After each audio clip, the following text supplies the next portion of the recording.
Hello guys, my name is Rachna Nawani. Welcome to Bycom tutorial. आज के lecture में हम पी ब्लॉक एलिमेंट्स की जनरल कैरेक्टरिस्टिक्स फीचर्स के ऊपर डिस्कस करेंगे, जिसमें कि हमने प्रीवियस लेक्चर में भी पी ब्लॉक एलिमेंट्स का इंट्रोडक्शन प्लस उसके जनरल कैरेक्टरिस्टिक फीचर के ऊपर डिस्कस किया था। आज के लेक्चर में भी हम पी ब्लॉक एलिमेंट के कुछ जनरल कैरेक्टरिस्टिक फीचर्स के ऊपर डिस्कस करेंगे। चलिए देखिएगा, P block elements previous lecture में भी हमने कुछ कैरेक्टरिस्टिक फीचर्स के ऊपर डिस्कस किया। आज जो हमारे पास कुछ इंपॉर्टेंट कैरेक्टरिस्टिक्स फीचर्स बच जाते हैं उनके ऊपर हम डिस्कस करेंगे। फर्स्ट हमारे पास आज का टॉपिक एटॉमिक रेडियस। अब एटॉमिक रेडियस मीन्स दो एटम के बीच में जो रेडियस होती है उसको हमने एटॉमिक रेडियस कहा। ये हम पीरियोडिक टेबल में भी जब हम क्लासिफिकेशन करते हैं या ग्रुप स्टडी करते हैं तो एटॉमिक रेडियस हमारे पास आता ही आता है। ठीक है, तो हम कौन से ग्रुप के लिए पढ़ रहे हैं? हम नाइट्रोजन फैमिली के लिए पढ़ रहे हैं। ग्रुप 15 के लिए पढ़ रहे हैं, हम नाइट्रोजन फैमिली के लिए पढ़ रहे हैं। तो कि उसकी एटॉमिक रेडियस कैसे होती है? Atomic radius nitrogen, phosphorus, arsenic, antimony और बिस्मिथ, ये हमारे पास हमारी फैमिली के मेंबर हैं। कौन सी फैमिली के मेंबर है? नाइट्रोजन फैमिली के मेंबर है, ग्रुप 15 के मेंबर है। तो नाइट्रोजन, फास्फोरस, आर्सेनिक, एंटीमनी और बिस्मिथ, इसका एटॉमिक साइज जब हम टॉप से मीन्स नाइट्रोजन से बिस्मिथ की तरफ बढ़ते हैं, ठीक है, टॉप टू बॉटम की तरफ जाते हैं पीरियोडिक टेबल में, तो इसका क्या होता है? एटॉम टॉप टू बॉटम जाने पर एटॉमिक साइज इंक्रीज होता है। क्योंकि अब देखिएगा एटॉमिक साइज एक्सपेंड हो रहा है। नाइट्रोजन का एटॉमिक नंबर 7 है, फास्फोरस में और बड़ा उसका atomic size means KLMN, size और बढ़ रहा है, इलेक्ट्रॉनिक कॉन्फ़िगरेशन बढ़ता चला जा रहा है। तो मीन्स टॉप से बॉटम की तरफ जब हम बढ़ते हैं तो एटॉमिक साइज क्या होता है? इंक्रीज होता है। तो टॉप से बॉटम की तरफ जाने पर एटॉमिक साइज इंक्रीज हो रहा है। नाइट्रोजन से बिस्मिथ की तरफ हम जाते हैं तो एटॉमिक साइज क्या होता है? इंक्रीज होता चला जाता है। जब एटॉमिक साइज, एटम का साइज जितना बढ़ता चला जाएगा उतनी एटम की रेडियस, एटॉमिक रेडियस भी बढ़ती चली जाएगी।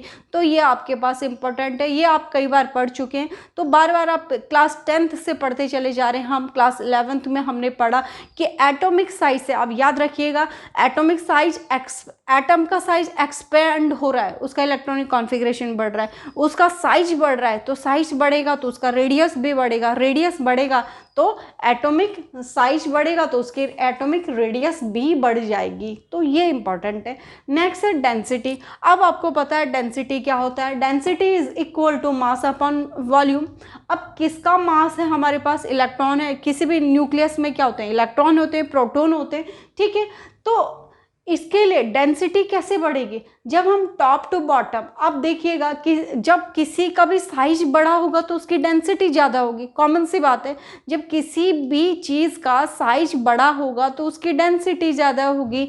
ऐसे ही हम यहाँ पर नाइट्रोजन फैमिली में पढ़ेंगे। जब हम नाइट्रोजन से बिस्मिथ की तरफ जाते हैं मीन्स टॉप टू बॉटम जाते हैं, तो मास अगर इंक्रीज हो रहा है, उसका मास बढ़ रहा है, उसका वेट बढ़ेगा, मास बढ़ रहा है, तो उसकी डेंसिटी भी क्या होती है? इंक्रीज होती चली जाती है। ये भी इंपॉर्टेंट है। Melting point and boiling point important other fact characteristics feature. Melting point means melt कैसे हो रहा है, अगर उसका अरेंजमेंट, सबसे important melting and boiling point पढ़ने के लिए मेल्टिंग पॉइंट पढ़ते हैं हम जब दो एटम के बीच में, ठीक है, या उनके मॉलिक्यूल के बीच में इलेक्ट्रॉन का अरेंजमेंट या किस तरीके से वो एक दूसरे के साथ अट्रैक्ट है, फोर्स ऑफ अट्रैक्शन कैसे हैं, एक दूसरे के साथ किस तरीके से जुड़े हुए, अगर लूजली अरेंज होंगे तो उनकी मेल्टिंग एंड बॉइलिंग पॉइंट भी कम हो जाएंगे। टाइटली अरेंज होंगे, उनके बीच में फोर्स ऑफ अट्रैक्शन ज़्यादा होगा तो मेल्टिंग एंड बॉइलिंग पॉइंट निश्चित रूप से ज़्यादा ही होंगे। तो इसके लिए कुछ फैक्टर्स डिपेंड होते हैं मेल्टिंग एंड बॉइलिंग पॉइंट के लिए। वॉन्डरवॉल फोर्स, ठीक है, van der Waals force, polarity and hydrogen bond. तो जिन मॉलिक्यूल के बीच में हाइड्रोजन बॉन्ड होता है तो उसको ब्रेक करने में हमें टाइम ज़्यादा लगता है, तो इसलिए उसके बॉइलिंग पॉइंट भी क्या होते हैं? हाई होते हैं। पोलैरिटी, आयन में पोलैरिटी है, पोलर चार्ज है, तब भी उनके क्या होती है? Melting point and boiling point उनके क्या होते हैं? बॉइलिंग पॉइंट उनके हाई होते हैं। इसके साथ साथ वंडरवॉल फोर्स क्या होता है? वंडरवॉल फोर्स वो फोर्स होता है जिसमें कि दो एटम या मॉलिक्यूल्स या एलिमेंट्स के बीच में फोर्स ऑफ अट्रैक्शन क्या होता है? बहुत ज़्यादा होता है। वहाँ पर वंडरवॉल फोर्स जहाँ पर ज़्यादा होता है उनके boiling points, melting points, boiling points क्या होते हैं? हाई होते हैं। पहले हम मेल्टिंग पॉइंट के ऊपर डिस्कस करेंगे। किसी भी एलिमेंट के, अगर कोई भी हमारे पास यहाँ पर नाइट्रोजन फैमिली हम पढ़ रहे हैं, नाइट्रोजन एक एक्सेप्शनल है इसमें, क्योंकि नाइट्रोजन क्या होता है? मॉलिक्यूलर फॉर्म में प्रेजेंट होता है। ध्यान देना, नाइट्रोजन मॉलिक्यूल की फॉर्म में प्रेजेंट होता है। मॉलिक्यूल, हम नाइट्रोजन को N नहीं लिख रहे, ठीक है, N2 लिखते हैं। ये मॉलिक्यूल की फॉर्म में प्रेजेंट होता है। Next important feature factor, nitrogen क्या होता है? गैसेस फॉर्म में होता है। जो गैसेस फॉर्म में होता है तो उसकी मेल्टिंग पॉइंट तो लो होंगे ही होंगे, ठीक है। अब हम नाइट्रोजन से कहाँ चले गए? फास्फोरस। अब देखिएगा, टॉप टू बॉटम जाने पर जैसे जैसे ऊपर, ये क्या है? गैसेस फॉर्म में, फास्फोरस फिर सॉलिड फॉर्म में आ गया, आर्सेनिक, फिर ये मेटलॉइड्स भी आ गए, ठीक है। तो टॉप टू बॉटम जाने पर मेल्टिंग पॉइंट क्या होते हैं? इंक्रीज होते हैं, क्योंकि ये गैसेस फॉर्म में है, फिर सॉलिड सॉलिड और फिर मेटलॉइड्स भी आ जाते हैं। तो टॉप टू बॉटम जाने पर क्या होते हैं? मेल्टिंग पॉइंट इंक्रीज होते हैं। यहाँ पर मेल्टिंग पॉइंट कम होता है, आगे आगे बढ़ेगा तो मेल्टिंग पॉइंट बढ़ते चले जाएंगे। नेक्स्ट है हमारे पास boiling point. Boiling point, melting point के समझने के लिए, फोर्स ऑफ अट्रैक्शन कैसा है? फोर्स ऑफ अट्रैक्शन कम होगा तो मेल्टिंग पॉइंट भी कम होगा, ठीक है, जैसे कि हमने नाइट्रोजन के लिए पढ़ा था। बॉइलिंग पॉइंट, जैसे जैसे हम नाइट्रोजन से बिस्मिथ की तरफ जाते हैं, ठीक है, तो बॉइलिंग पॉइंट इंक्रीज होते हैं। नाइट्रोजन का कम होगा, वैसे भी वो गैसेस फॉर्म में, तो जैसे हम बिस्मिथ की तरफ जाते हैं तो सॉलिड जो होते हैं उनको तोड़ने में, उनको गर्म करने में, उनको मेल्ट करने में ज़्यादा टाइम लगता है, इसलिए उनके बॉइलिंग पॉइंट हाई होते हैं। कॉमन सी फैक्टर, ठीक है, कॉमन सी बात। तो टॉप टू बॉटम जाने पर बॉइलिंग पॉइंट क्या होते हैं? इंक्रीज होते हैं। और बॉइलिंग पॉइंट डिपेंड करता है वंडरवॉल फोर्स पर, ठीक है, बॉइलिंग पॉइंट डिपेंड करता है हाइड्रोजन बॉन्ड पर, और बॉइलिंग पॉइंट डिपेंड करता है पोलैरिटी पर। ये इंपॉर्टेंट फीचर्स थे। इसके बाद हम इस बॉन्ड स्ट्रेंथ पढ़ेंगे। बॉन्ड स्ट्रेंथ मीन्स स्ट्रेंथ, एक दूसरे के साथ जुड़े रहना, एक दूसरे के साथ बंधे रहना, एक दूसरे को अपने और अट्रैक्ट करना, एक दूसरे को बांधना, उसको हम बॉन्ड स्ट्रेंथ कहते हैं। बॉन्ड मीन्स इन एक एटम दूसरे एटम के साथ किस तरीके से जुड़ा होता है? शेयरिंग करता है, उसके बीच में बॉन्ड बनता है। उनकी स्ट्रेंथ कैसी है? अगर किसी मकान की या किसी की, हम कहते हैं हम दोनों की बॉन्डिंग बहुत अच्छी है। बॉन्डिंग मीन्स हम दोनों का एक दूसरे के साथ रिलेशन बहुत अच्छे, दो फ्रेंड है तो उनकी बॉन्डिंग को, बहुत अच्छी दोस्ती है, गहरी दोस्ती है, अच्छी फ्रेंडशिप है, तो आसानी से कोई तोड़ नहीं सकता है, ठीक है। तो बॉन्ड स्ट्रेंथ अगर बहुत अच्छी होगी तो वो ब्रेक नहीं, टूटती नहीं है। तो बॉन्ड स्ट्रेंथ किस पर डिपेंड करती है? ध्यान देना, बॉन्ड स्ट्रेंथ। हम नाइट्रोजन टू फास्फोरस पढ़ रहे हैं, टॉप टू बॉटम कुछ भी पढ़ लीजिएगा। नाइट्रोजन हमारे पास यहाँ पे क्या है? गैसेस फॉर्म में, गैसेस फॉर्म में है तो इसके बीच में वीक बॉन्ड होगा, ठीक है, क्योंकि आपको पता है गैसेस के मॉलिक्यूल्स फार अवे भी होते हैं, ठीक है। तो अब नाइट्रोजन गैसेस फॉर्म में होता है तो इनके बीच में हम बॉन्ड स्ट्रेंथ पढ़ते हैं, तो बॉन्ड के बारे में भी चर्चा करेंगे।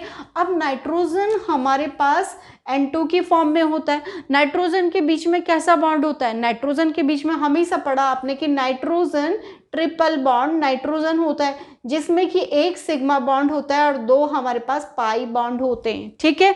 तो नाइट्रोजन ट्रिपल बॉन्ड की फॉर्मेशन करता है। ये नाइट्रोजन का जो बॉन्ड होता है वीक होता है, क्योंकि नाइट्रोजन में क्या होता है? लोन पेयर ऑफ इलेक्ट्रॉन होता है फर्स्ट। दूसरा, इन दोनों को एक दूसरे को अट्रैक्ट नहीं कर पाते, इन दोनों के बीच में क्या होता है? रिपल्सन फोर्स आता है, ठीक है। इसलिए नाइट्रोजन के बीच में जो बॉन्ड स्ट्रेंथ होती है N2 के बीच में वो वीक होती है। दूसरा, नाइट्रोजन से हम अब किसकी तरफ चले गए? नाइट्रोजन से अब हम फास्फोरस की तरफ चले गए। अब फास्फोरस, हमने कहा नाइट्रोजन N2 की ही फॉर्मेशन करता है, फास्फोरस को हम कभी P नहीं लिखते, P4 की फॉर्म में फास्फोरस की फॉर्मेशन होती है, P4। अब P4 कैसे बनाएगा? फास्फोरस, एक फास्फोरस 1, दूसरा फास्फोरस, तीसरा फास्फोरस और चौथा फास्फोरस। इस तरीके से फास्फोरस पी फॉर्म की फॉर्मेशन करता है और हर फास्फोरस के बीच में एक एक सिग्मा बॉन्ड होता है।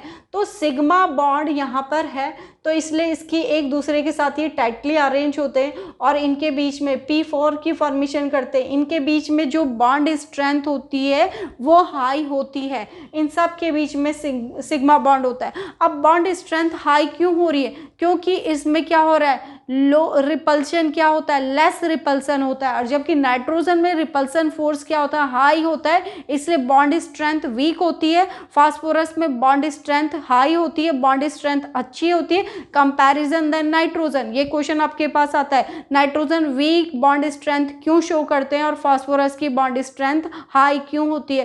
क्योंकि नाइट्रोजन में एक तो ट्रिपल बॉन्ड होता है, फास्फोरस में सभी P4 सिग्मा बॉन्ड से जुड़े हुए होते हैं, नाइट्रोजन में एक सिग्मा बॉन्ड 2 पाई बॉन्ड होता है, फोर्स ऑफ अट्रैक्शन या उसमें लोन पेयर ऑफ इलेक्ट्रॉन भी होता है, उसके साथ साथ इसमें रिपल्सन फोर्स पाई जाता है। जबकि फास्फोरस में सभी सिग्मा बॉन्ड पाए जाते हैं, एक दूसरे के साथ अट्रैक्शन या बॉन्ड स्ट्रेंथ इनकी हाई होती है। क्यों होती है? क्योंकि इसमें फोर्स ऑफ रिपल्सन फोर्स क्या होता है, लेस होता है कंपैरिजन देन नाइट्रोजन, इसलिए फास्फोरस की स्ट्रेंथ स्ट्रॉन्ग होती है या फास्फोरस नाइट्रोजन से स्ट्रॉन्ग होता है स्ट्रेंथ में।